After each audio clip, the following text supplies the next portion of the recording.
오늘 하나님 우리에게 주신 말씀은 느헤미야 8장 13절에서 18절까지의 말씀입니다. 구약성경 738페이지를 찾으시기 바랍니다. 느헤미야 8장 13절에서 18절까지의 말씀입니다. 본문의 말씀을 저와 성도님들께서 한 목소리로 합독하겠습니다.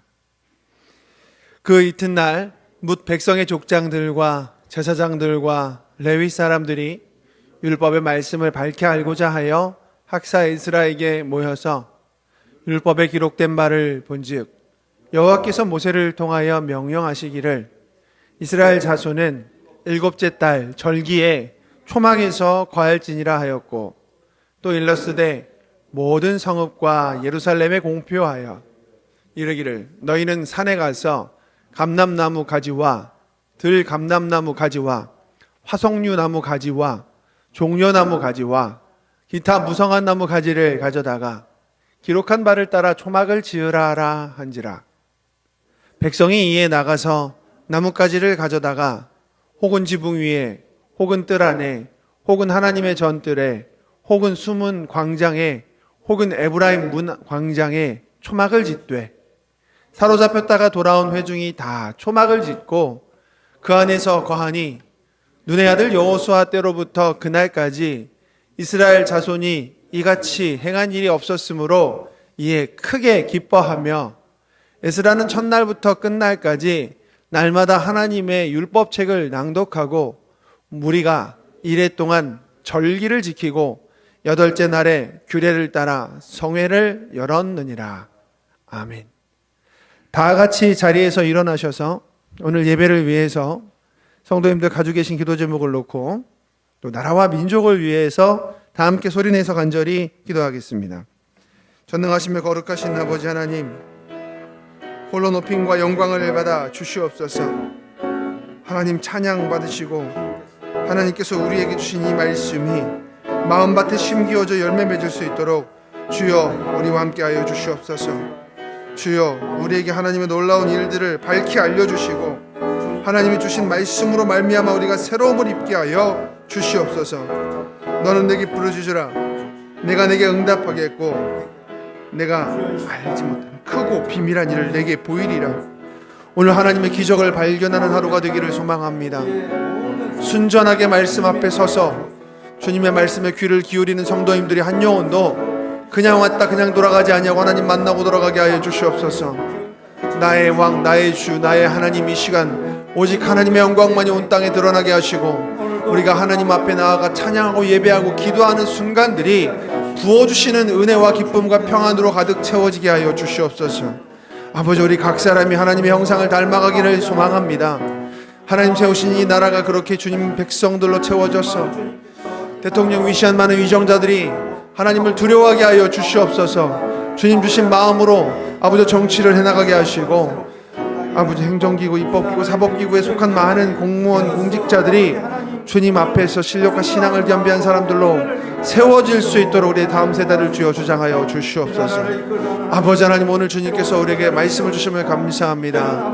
오늘 들은 말씀을 가지고 하루를 살아가고 한 주를 생활하고 삶으로 적용할 수 있도록 주여 우리와 함께하여 주시옵소서. 주님을 사랑하며 찬양합니다. 홀로 높임 받아 주시옵소서. 감사드리며 이 모든 말씀을 우리를 죄악에서 구속하신 우리 구주 예수님의 이름으로 간절히 기도합니다. 아멘.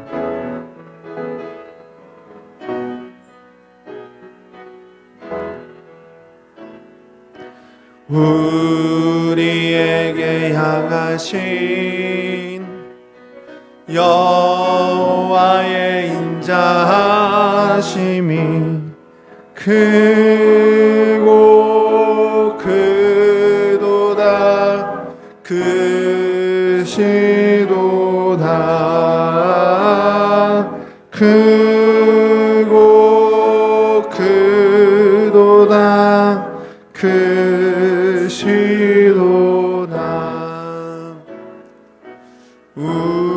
우리에게 향하신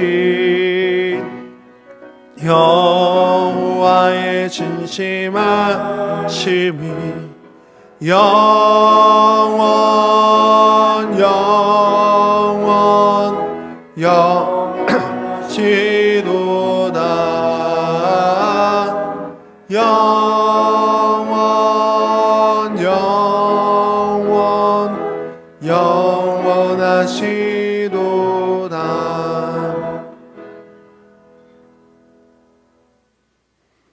사랑이 풍성하시고 은혜가 많으시며 오늘도 우리 가운데 함께 하시는 나의 주 나의 아버지 하나님, 하나님 홀로 영광과 높임을 받아 주시옵소서. 스스로 계신 하나님, 전능하신 하나님, 하늘 위에 이름이 높이 올리시며 만왕의 왕 만주의 주 만군의 하나님 여호와께서 이 시간 온 우주 만물을 하나님의 섭리와 능력으로 주장하시고 오늘도 인도하여 주십니다. 우리의 삶도 만세전에 하나님의 거룩하신 뜻 안에서 하나님께서 계획하신 대로 이루어지고 있는 줄로 믿습니다. 그러함으로 아버지 하나님, 오늘 모인 모든 주의 백성들이 하나님께 우리의 마음을 두게 하여 주시옵소서. 주님을 신뢰하고 그 뒤를 따르며 명령하시고 우리에게 부어주시는 하나님의 말씀으로 말미암아 새로운 삶을 사는 것을 두려워하지 않게 하여 주시옵소서.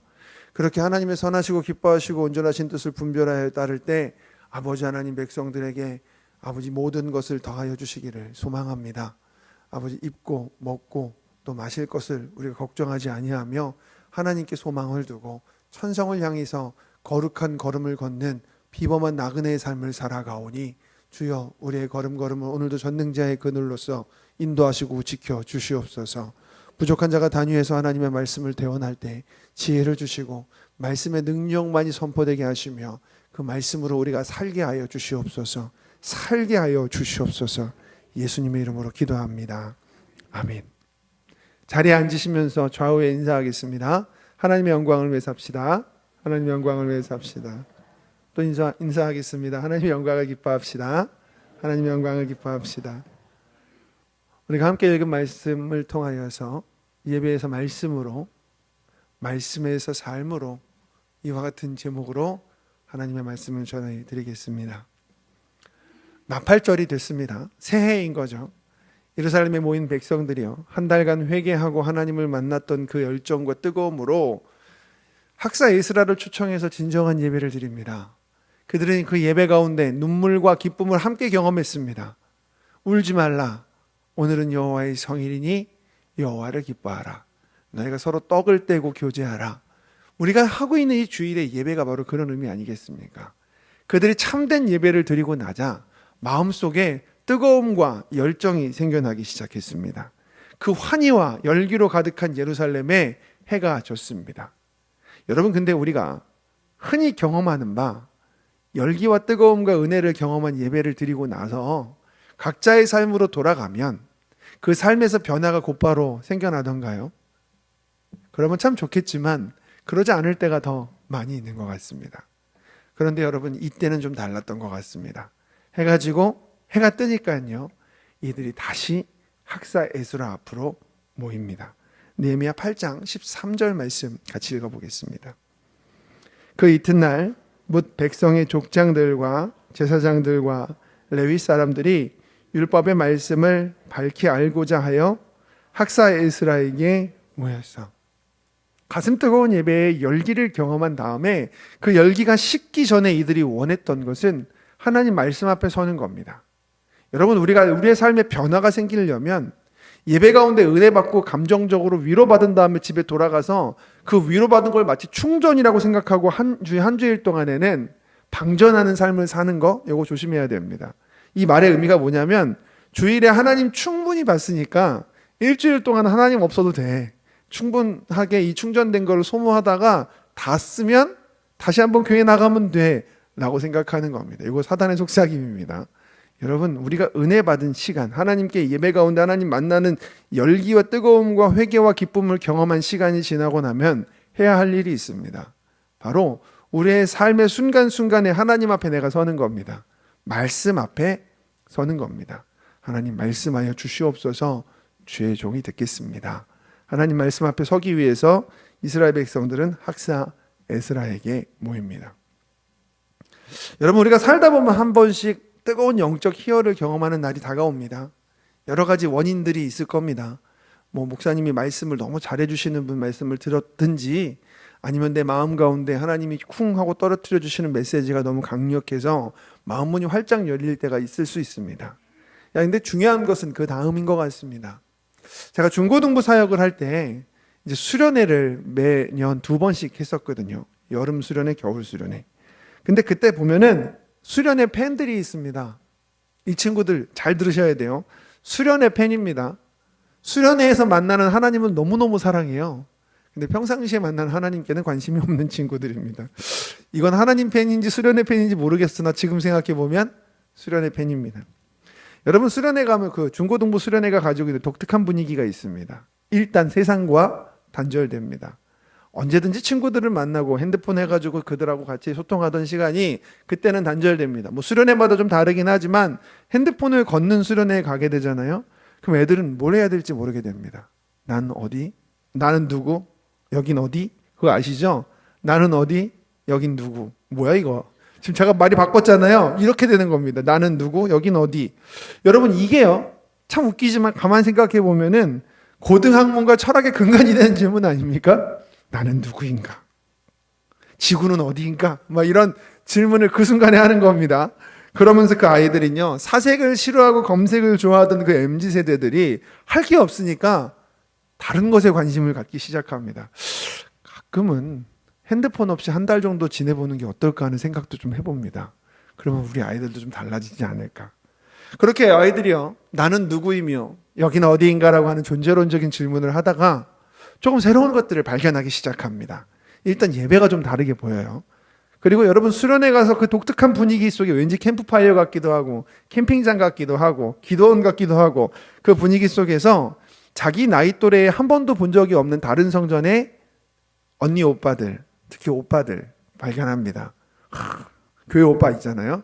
그러면 얘네들이요, 갑자기 은혜를 받는 것 같은 기분을 받아요. 아, 정말 여기가 은혜의 장소인가 봐. 근데 갑자기 세션이 막 찬양을 앞에서 막 그 우리가 알고 있는 유명한 찬양 전주를 시작하고 다들 손 들고 찬양하는데 옆을 딱 봤더니 그 오빠가 눈물 줄줄 흘리면서 손 들고 찬양하고 있어요. 그럼 이 시간은 은혜 안 받으면 안 되는 거예요. 그러면 열심히 찬양을 합니다. 분명히 제가 알기로 제 주일날 예배 오면 찬양 한마디도 안 하던 애거든요. 왜 이렇게 열심히 하지?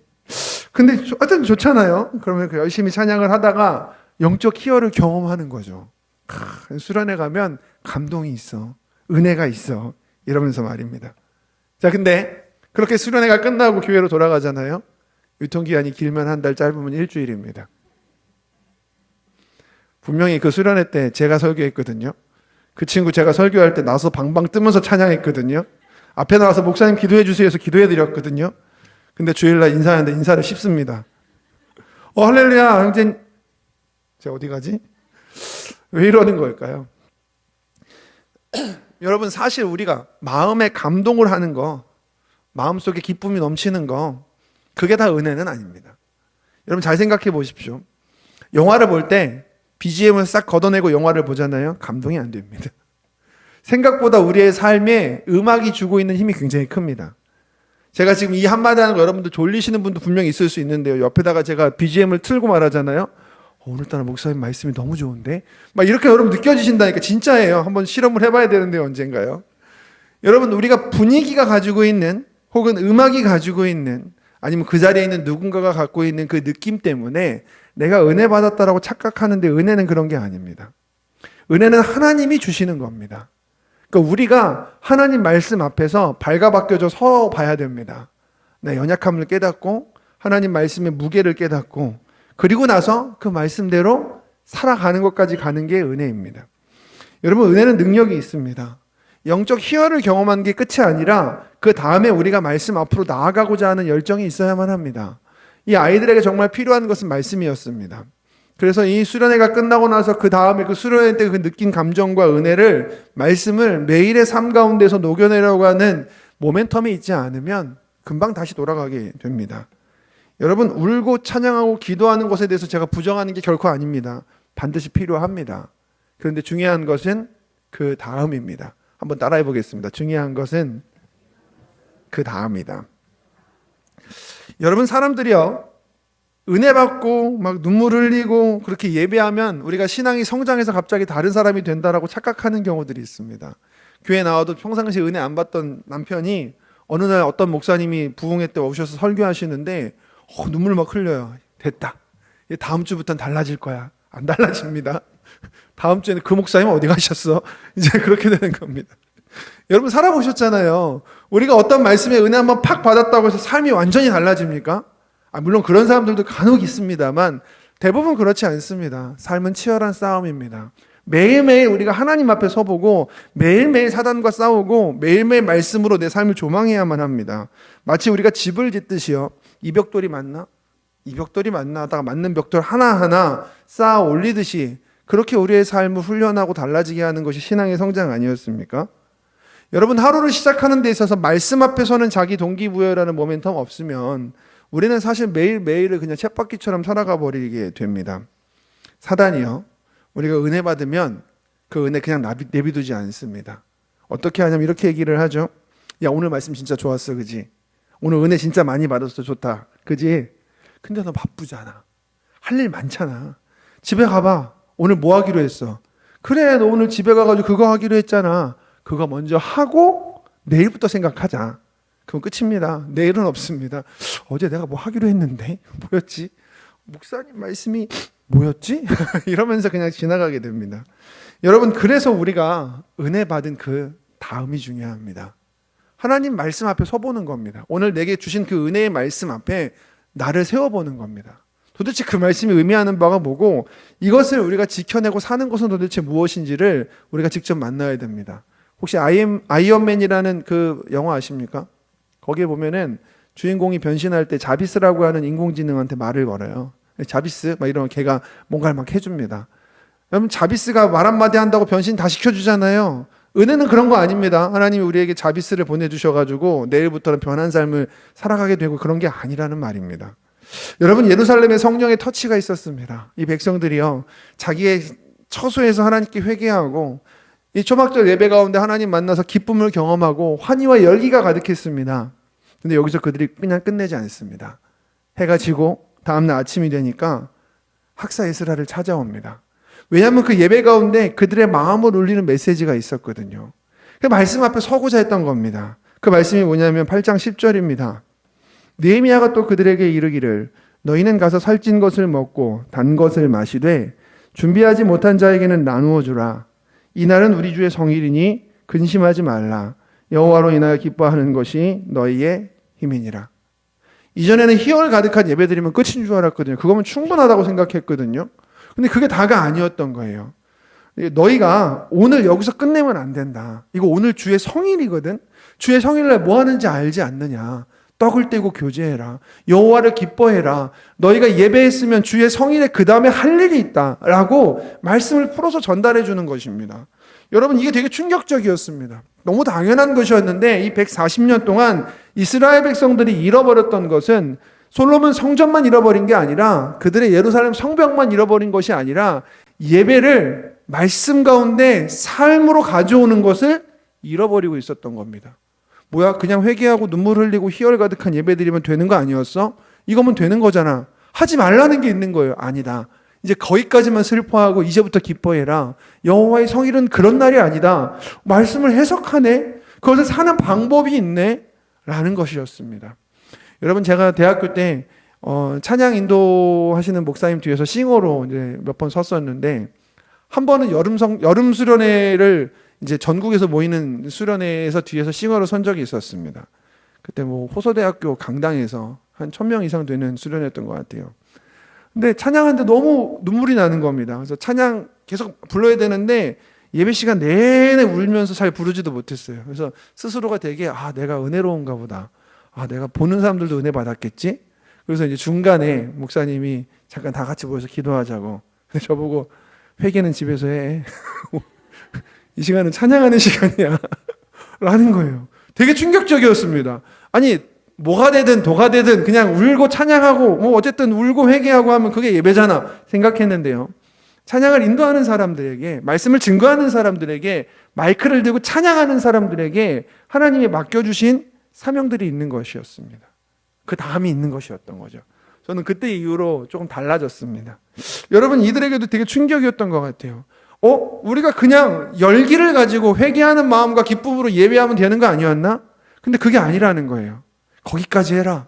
이제부터는 기뻐해라. 오늘은 여호와의 성일이다. 절기가 아니냐. 절기 때문에 우리가 마땅히 해야 될 게 있다. 이렇게 이야기를 하는 겁니다. 여러분, 우리의 예배가 다음으로 나아가야 됩니다. 삶으로 나아가야 된다는 것이죠. 근데 어떻게 살아야 되는지 모르잖아요. 그래서 말씀을 봐야 합니다. 근데 놀랍게도 140년이라는 세월 동안 하나님의 말씀이 선포되어지는 유다에 살고 있는 그들은 까먹고 모르고 있는데, 저 멀리 이방 땅 페르시아의 성에서 왕의 술 맡은 관원이었던 느헤미야는 알고 있는 겁니다. 이 충격적인 메시지에 그들은 잠을 아마 못 이뤘던 것 같아요. 아침에 해가 뜨니까 다시 에스라에게 가서 우리에게 말씀을 알려달라고, 우리에게 절기를 알려달라고 그러고 있는 겁니다. 여러분, 말씀을 보면요, 절기는 단순히 율법이 아닙니다. 절기가 무엇입니까? 절기와 안식일은요, 여호와께서 성일로 구별하셨습니다. 거룩한 날. 이날은 하던 일을 멈춰라. 이날은 모든 것을 다 중단하고 내게로 모여라 라는 것이었습니다. 그래서 이 모든 절기들은 사실 하나님을 바라보는 겁니다. 나팔절, 한 해가 끝나고 새해가 시작됩니다. 한 해간 우리와 함께 해주시고 지켜주신 하나님, 새해에도 함께 해주소서라고 하나님께 나아가고 하나님을 바라보는 겁니다. 이 한 해가 저는 참 하나님 앞에서 죄인이었습니다. 새해에는 새롭게 살기 소망합니다라고 말입니다. 초막절, 하나님께서 한 해 동안 주신 소산에 감사하는 절기입니다. 혹은 광야에서 초막에 살던 나를 기념하며 하나님께서 우리의 삶에 필요한 것들을 주심을 감사하는 절기입니다. 유월절, 구원의 은혜를 생각하며 또한 하나님께서 이 유월절이 척박한 겨울 내내 우리를 보호해 주시고 구원해 주셨다는 사실을 상기하는 절기입니다. 초점이 다 하나님께 가 있습니다. 그래서 초실절, 아니면 맥추절, 하나님께서 이 땅에서 우리에게 주신 결실하는 곡식의 추수를 감사하는, 다 하나님을 바라보는 겁니다. 매주 안식일 하던 일 멈추고 하나님 바라보는 겁니다. 여러분, 결국 성일, 절기는 무엇을 하는 겁니까? 그 삶에 하나님이 들어오시는 겁니다. 원래 함께 해야 되는데 우리가 연약한지라 하나님과 함께 하지 않고 마구 내 마음대로 살아가던 그 삶을 중간중간에 계속 텀을 줘가지고 멈추고 하나님 바라보고, 멈추고 뭐 할까요 바라보고, 말씀 앞에 나아가는 것이 바로 절기였던 겁니다. 여러분, 이 당연한 것을 이스라엘 백성들이 잊고 있었습니다. 외국에서 살고 있는 느헤미야도 알고 있는데 그들은 까먹고 있었어요. 이 당연한 것을 우리도 잊고 있을 때가 많습니다. 예배 때 나와서 열정과 열의와 충만함으로 은혜 받았다고 생각하면, 충분히 충전했으니까, 우리가 무슨 충전기도 아닌데 일주일 동안 한번 이 충전된 걸로 살아보자. 그래서 세상에 나가는 겁니다. 이 세상에 나간다는 게 거기서 우리가 그리스도인으로 사는 게 아니라, 충분히 말씀에 은혜 받았으니까 말씀 없는 삶을 일주일간 버텨보자. 그래서 일주일 동안 방전, 그러면 오케이, 방전됐으니까 주일날 다시 교회, 아니면 중간쯤 방전, 수요 예배. 여러분, 그게 아니지 않습니까? 예배 다음은 우리가 하나님 말씀 앞에 서는 겁니다. 하나님과 함께 살아가는 삶을 살아가기 시작하는 겁니다. 여러분, 그러면 우리가 도움이 좀 필요해요. 성경이 우리에게 의미하는 것이 무엇인지, 하나님께서 말씀을 통해서 내게 무엇을 주시려고 하는지 전체의 일관성과 문맥, 즉 활자 텍스트에서부터 컨텍스트를 고려한 해석을 할 수 있어야 되기 때문에 이들은 학사 에스라를 찾았습니다. 오늘날 우리는 우리에게 주어주신 책들이나 목사님들 통한 설교나 다른 여러 가지 방법들이 주어져 있습니다.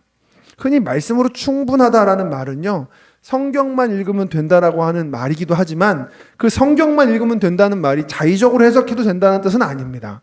그러기 위해서는 우리가 도움이 좀 필요합니다. 예전에 어떤 목사님이 자기가 성경과 관련된 거의 모든 도서를 다 읽었는데, 보니까 성경 말고는 읽을 필요가 없다. 성경만 봐라. 자기 말만 들어라. 이렇게 얘기하셨거든요.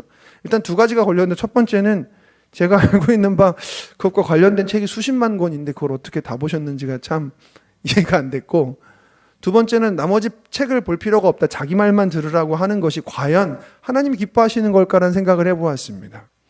여러분, 이 당시에도 학사가 있었습니다. 랍비가 존재합니다.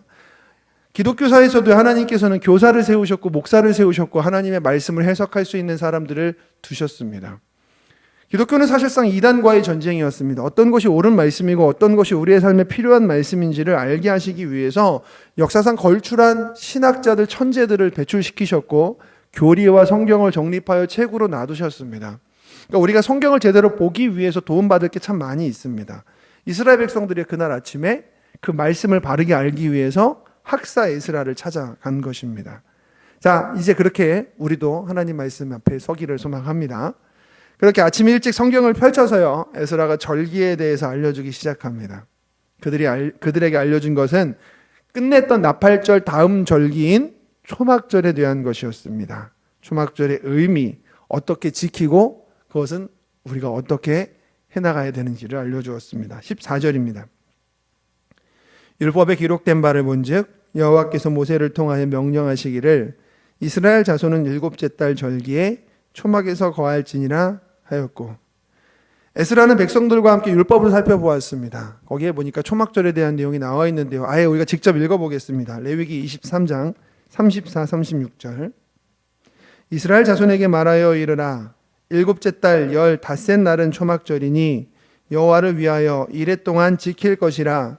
첫날에는 성회로 모일지니 너희는 아무 노동도 하지 말며 이레 동안에 너희는 여호와께 화제를 드릴 것이요 여덟째 날에도 너희는 성회로 모여서 여호와께 화제를 드릴지니 이는 거룩한 대회라. 너희는 어떤 노동도 하지 말지니라. 7월 15일부터 21일까지 일주일간 초막에서 지내라는 겁니다. 그리고 초막에서 지낼 때 주의해야 될 사항들과 마음가짐에 대해서도 나타나 있습니다. 그리고 그것은 학사 에스라가 더 자세하게 설명해 주었을 것입니다. 여러분, 이 초막절의 의미는 크게 두 가지입니다. 첫 번째로는 광야를 기억하라는 겁니다. 씨 뿌리지 못하는 땅, 그것을 수확하지 못하는 땅 광야에서 40년간 살았습니다. 그런데 하나님이 그들에게 필요한 먹을 것, 입을 것, 마실 것을 다 주셨습니다. 수확하지 못하는 땅에서 우리가 하나님의 은혜로 지내왔다라는 것을 기억하라는 겁니다. 두 번째는 본향이 있다는 겁니다. 이 광야에서 우리가 집을 짓지는 않지 않습니까? 왜냐하면 내일 이동할 수도 있기 때문에 잠시 잠깐 머무는 초막을 짓는 겁니다. 왜요? 이 광야가 목적지가 아니기 때문입니다. 우리에게 본향이 있다는 겁니다. 이스라엘 백성들에게 너희의 삶이 여기가 목적지가 아니라는 것을 초막절은 깨닫게 하는 겁니다. 하나님이 계신 영원한 본향 천국으로 나아가는 비범한 나그네의 마음의 결단을 하는 삶을 살라는 겁니다. 근데 대부분의 사람들은, 이스라엘 백성들은 자기 집에 완벽한 벽을 세웠습니다. 그러니까 판화로 이렇게 조각으로 세운 아주 비싼 벽을 만들어 가지고 자기 집을 예쁘게 꾸미고 많은 재산을 모으고 그것을 위해서 다른 사람들의 것을 갈취하는 것을 별 고민 없이 했었습니다. 여러분, 지금 그들 마음 가운데 이 초막절이 가지고 있는 의미는 삶을 뒤흔드는 메시지가 되었습니다. 무엇을 먹을지, 무엇을 마실지, 무엇을 입을지 걱정하지 말고 염려하지 말고 하나님께 맡겨라. 하나님의 뜻대로 살아라. 그리고 너희들의 진정한 목적은 초막이 아니라 영원한 천국이니까 우리가 그 천국을 향해서 비범한 걸음을 내딛는 사람이 되어라. 삶을 바꿔라. 삶의 가치관과 우선순위를 다르게 해야 된다라고 말했던 것입니다. 여러분, 그들은요 전혀 새로운 마음으로 초막절을 지키기 시작합니다. 자, 여기에 짚고 넘어갈 것이 있는데 17절 보니까요, 여호수아 때 이후로 초막절을 지킨 적이 없다라고 기록되어 있죠. 17절 한번 제가 읽어드려 보겠습니다. 사로잡혔다가 돌아온 회중이 다 초막을 짓고 그 안에서 거하니 눈의 아들 여호수아 때로부터 그날까지 이스라엘 자손이 이같이 행한 일이 없으므로 이에 크게 기뻐하며. 이게 자칫 잘못하면 지금까지 초막절을 지킨 적이 없다라고 해석이 되거든요. 근데 그게 아니라 사실 지금까지 초막을 지킨 적이 있습니다. 열왕기상을 보면 8장에 초막절을 지킨 내용이 나옵니다. 역대하 7장에도 나옵니다. 심지어 그들에게 말씀을 가르쳐주고 있는 에스라가 쓴 에스라서 3장에도 이 절기를 지켰다고 나와 있습니다. 근데 이같이 행한 적이 없다는 건 뭡니까? 그들이 예배 드린 후에 하나님의 말씀 앞에 서서 그 말씀이 나의 삶을 조망하고 움직이는 삶의 변화까지 이르르는 진정한 초막절의 의미를 되새긴 적은 없다는 겁니다. 우리가 초막 안에서 살아간다는 것이 이런 뜻이구나. 아, 내 삶이 지금까지 잘못된 방향이 되었었구나. 이 절기를 지킴으로 말미암아 우리가 하나님 원하시는 삶으로 살아가야 되겠다. 그 의미를 되새겼던 절기는 이번이 처음이었다라는 것입니다. 여러분, 그러므로 이 방법, 이 순서, 그 다음이 중요합니다. 예배의 은혜 받았다면 하나님 말씀 앞에 서는 겁니다. 매일매일. 그 말씀이 나를 조망하고 우리를 인도하시게 하는 겁니다. 그래서 우리의 삶을 그렇게 한 걸음 한 걸음 말씀에 맞춰가는 신앙의 훈련이 매일매일 필요합니다. 자, 그렇게 백성들이 절기를 지키려고 하니까요, 그것을 공포하라고 이야기합니다. 절기를 지키겠다고 공포를 하는 것이요, 수많은 사람들에게는 도움이 되었을 겁니다. 우리 스스로가 이렇게 지켜야지라는 각오만으로는 안 됩니다. 사람들 앞에서 내 삶을 이제부터 이렇게 살 거라고 하는 공포가 필요합니다. 강제력을 가지고 서로가 체크할 수 있는 리스트를 만드는 것도 유익할 것입니다. 그래서 그들은 그렇게 율법대로 초막절을 지키기 시작합니다.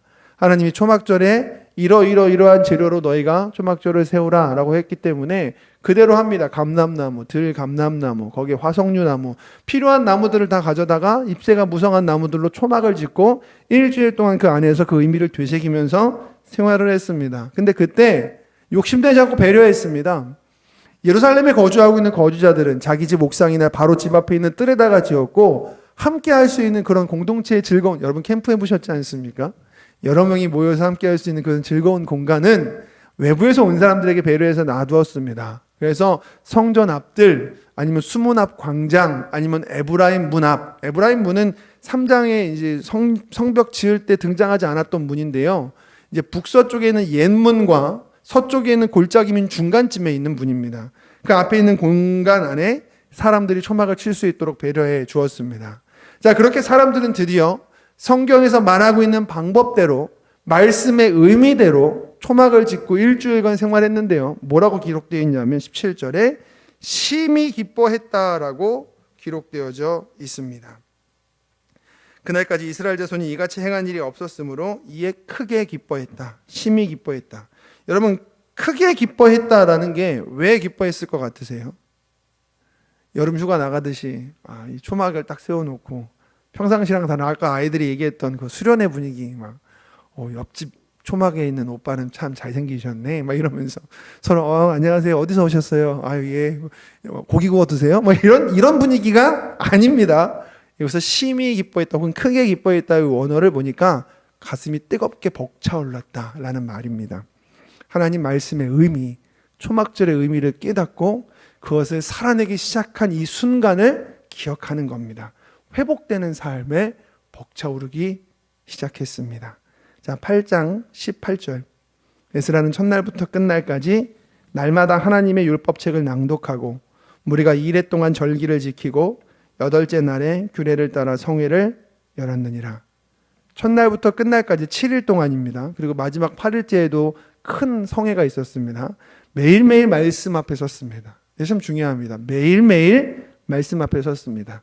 나팔절날 예배에서 은혜 받았다고 해서 그것으로 충전해서 사는 것이 아니라 그들 스스로가 매일매일 말씀 앞에 섰습니다. 여러분, 하나님의 말씀은 살아있고 운동력 있는 능력의 말씀인 줄 믿으시기 바랍니다. 그렇게 그들이 말씀 앞에 매일매일 서야지 비로소 그의 삶이 변화가 되기 시작하는 겁니다. 초막절의 변화는 그들의 삶의 변화를 의미합니다. 드디어 하나님의 능력의 말씀이 그들의 삶을 움직이기 시작합니다. 오늘 말씀을 맺겠습니다. 이제 곧 새해죠. 우리가 이제 연말 새해가 되면은 우리도 한 해를 돌아보고 새해를 어떻게 살 것인지 계획들을 많이 하십니다. 올해 우리 이스라엘 백성들처럼 좀 각오해 보면 어떨까요? 세 가지입니다. 첫 번째는 하나님 앞에 서는 예배 회복입니다. 내가 죄인임을 깨닫는 회개와 하나님이 부어주시는 은혜를 갈망하는 참된 예배를 드리는 것. 두 번째는 말씀으로 나아가는 겁니다. 매일매일 한 구절의 말씀, 한 문장의 말씀, 한 장의 말씀 속에서 내게 주시는 하나님의 메시지가 뭔지. 어떤 분들은 1년 동안 쓸 말씀 한 구절을 이렇게 정해놓는 분들도 있으시는데요. 그것도 좋습니다만 저는 추천드릴 것은 매일매일입니다. 오늘 읽고 있는 말씀, 그게 뭐 우리의 삶을 막 조종한다는 의미가 아니라 내게 하나님이 던지시는 메시지를 깨닫고 살아내는 것이 중요한 것 같습니다. 그리고 마지막으로 정말 그것을 실천해 보는 겁니다. 체크리스트를 만들 수 있다면 만들고 주변 사람들에게 공포하고 내가 습관대로 돌아가려고 할 때 옆 친구가 야, 너 옛날로 다시 돌아가려고 그래 할 수 있도록 옆에 있는 사람들에게, 가족들에게, 남편과 아내에게 공포하는 겁니다. 내가 오늘부터 말씀대로 한번 살아보려고 해. 말씀 보니까 이제 서로 사랑하라고 했고 또 남편을 존경하라고 했는데 내가 혹시 어제처럼 바가지 긁고 소리 지르면 말씀대로 안 산다 한마디만 해줘요. 뭐 이렇게 얘기를 해보는 겁니다. 그래서 우리가 정말 하나님 앞에서 예배가 회복되고 말씀 앞으로 나아가서 말씀이 삶을 조망하게 한다면 여러분, 우리 2025년은 어쩌면 이 예루살렘 가운데 있었던 하나님 성령의 뜨거운 부흥과 대각성의 물결이 우리의 삶에도 다가올 줄로 믿습니다. 그렇게 예배에서 말씀으로, 말씀에서 삶으로 나아가는 저와 우리 성도님들이 되시기를 주님의 이름으로 축원합니다. 기도하겠습니다. 거룩하신 아버지 하나님, 감사합니다. 뜨거운 열기가 끝나고 난 후에 많은 예배자들이 처소로 돌아가는 것이 아니라 다시 말씀 앞에 서기 위해서 학사 에스라를 찾습니다. 오늘 우리의 예배가 다 끝나고 난 후에 각자의 삶으로 돌아가서 하나님을 잊은 채로 한 주간 살아가는 것이 아니라 우리가 다시 말씀 앞에 서기를 소망합니다. 내게 능력이 되시고 방향이 되시고 힘이 되시는 나의 주 나의 하나님의 말씀과 음성 앞에 서서 이제 우리의 삶이 그 말씀에 순종할 수 있도록 성령께서 우리의 생각과 의지까지도 주장하여 주시옵소서. 그래야 할 때 하나님, 좌우의 날선 어떤 검보다도 예리한 하나님의 능력의 말씀이 우리의 심령 골수를 찔러 쪼개고 우리의 삶을, 우리의 마음을 감찰하시며 위로부터 부어주시는 위로와 은혜와 소망과 응답을 경험하게 하여 주시옵소서. 예수님의 이름으로 감사하며 간절히 기도합니다.